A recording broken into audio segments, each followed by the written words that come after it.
ఎక్కడైతే పీస్ఫుల్గా చేస్తూ ఎవరికి ఇబ్బంది కలిగించని వీటి మీద మాత్రం ఎక్కడ లేని ఆంక్షలు పెడుతున్నారు, కేసులు పెడుతున్నారు. దేనికంటే భయపడుతున్నారు కాబట్టి.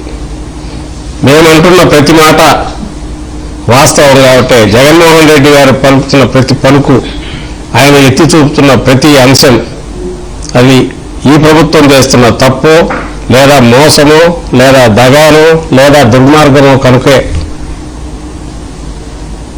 దానికి ప్రజల నుంచి స్పందన వస్తుంది కనుకే వెళ్ళిపోతున్నారు. దానికి రాకూడదు, బయటికి రాకూడదు కాబట్టి అన్ని రకాల ప్రయత్నాలు చేస్తున్నారు.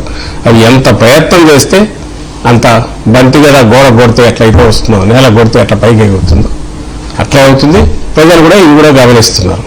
ఈరోజు ఇష్యూ మనం చూస్తే ఈరోజు జరిగిన చోట 2-3 అందులో సాక్షాత్తు చంద్రబాబు నాయుడు గారి కాన్స్టిట్యున్సీ కుప్పంలో అక్కడ పోలీసులు బిహేవ్ చేసిన పద్ధతి అంటే, పోలీసులు శాంతి భద్రతలు కాపాడడానికో, శాంతి భద్రతలు బలంగా దేవుని కడకలు ఇస్తాము, ఊరేగింపు తీస్తామని అనింది. దానికి కాదు వాళ్ళు ఉండేది. అధికార పార్టీకి ఇది కట్టడానికి ప్రొటెక్షన్ ఇవ్వడానికో, అధికార పార్టీని కొమ్మువేయడానికో, అధికార పార్టీ వాళ్లకు వాళ్ళు దాడి చేయడానికి అనుకూలంగా మా వాళ్ళను కట్టడి చేసో బయటికి రాకుండా చేసే ప్రయత్నం చేశారనేది, అది కూడా మిగిలిన చోట్ల పులివెందులలో లాఠీచార్జ్ జరిగింది జగన్మోహన్ రెడ్డి గారి కాన్స్టిట్యున్సీ.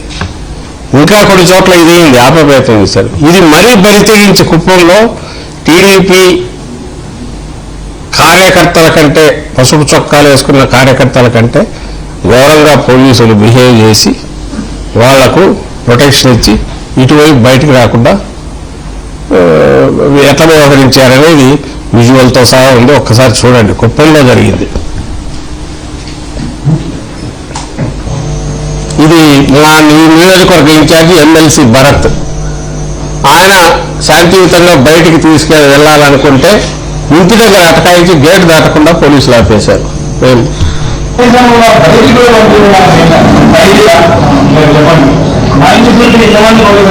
ఆయన పోలీస్ అధికారి.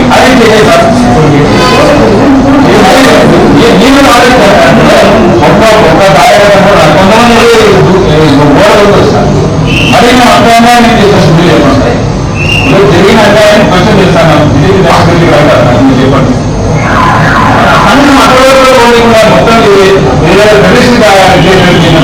ఎంతమంది రాస్తారు, లోన్లు రానికుండా, లోపలికి రానికుండా, కనీసం మమ్మల్ని బయటలో ఓడిపోతాయి.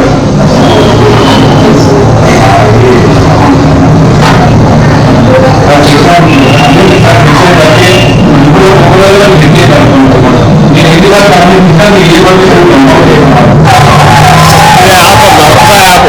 సెక్షన్ 30